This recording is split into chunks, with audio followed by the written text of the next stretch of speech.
Hi guys! OFW ka ba na naghahanap ng maluluto sa inyong mga amo? Try mo na to guys, baka sakaling magustuhan ng amo mo.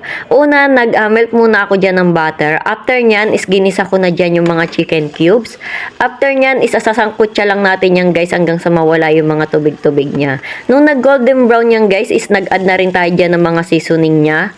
Isa salt, pepper, curcum, onion powder, cumin, and paprika. And then, i-mix-mix lang natin yan guys hanggang sa ma-mix well siya. And then, nag-add na rin ako dyan ng garlic.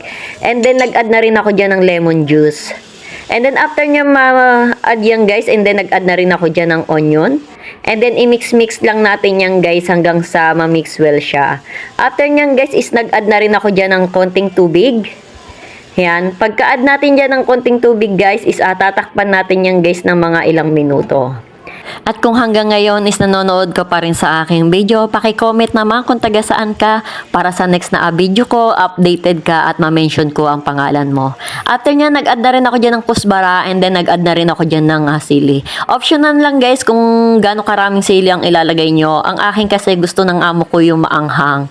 And then after nyan guys, inayos-ayos ko lang yan dyan guys and then nag-prepare na rin ako dyan guys ng sauce nya. Nag-melt lang ako ng butter nyan guys and then yan, cumin yan and then chili powder. Ayan, iminix lang natin yan guys sa butter. After nyan ma-mix guys, hanggang sa matunaw yan guys, is nag-prepare na rin tayo dyan guys ng yogurt. And then hinalo-halo lang natin yan guys hanggang sa may mix well siya.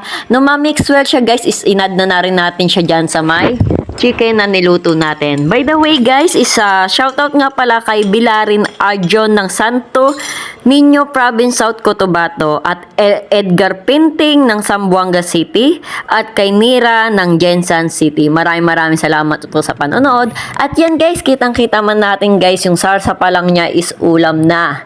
At kung nagustuhan mo ang aking video, paki-like and comment and share at paki-follow na rin kung hindi ka pa nakapollow.